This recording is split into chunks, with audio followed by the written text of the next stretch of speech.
Hi friends, welcome back to keep educating yourself channel.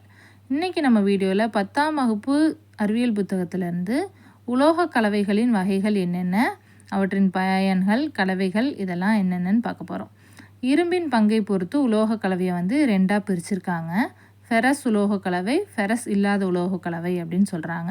இதில் ferrous உலோக கலவையில் இரும்பு முக்கிய பங்காக இருக்குது. எடுத்துக்காட்டாக துருப்பிடிக்காத இரும்பும் நிக்கல் இரும்பு கலவையும் சொல்லியிருக்காங்க.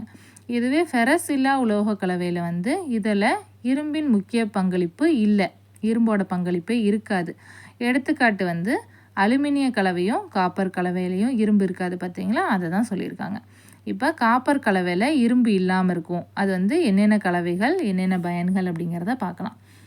பித்தளை CuZn. மின் இணைப்புகளுக்கும் பதக்கங்கள், அலங்கார பொருள், கடின உபகரணங்கள் இதெல்லாம் செய்கிறதுக்கு பித்தளை பயன்படுது. வெண்கலம் CuSn.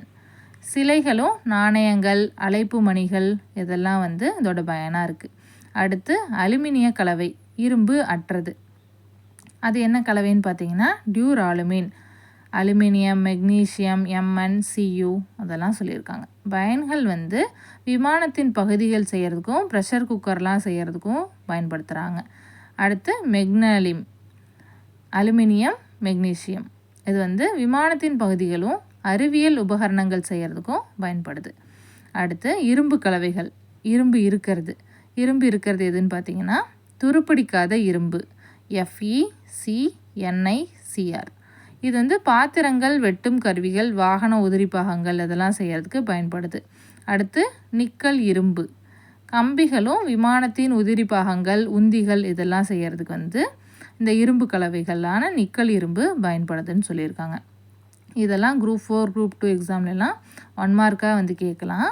இதெல்லாம் பார்த்து தெரிஞ்சுக்காங்க. தேங்க்ஸ் ஃபார் வாட்சிங்.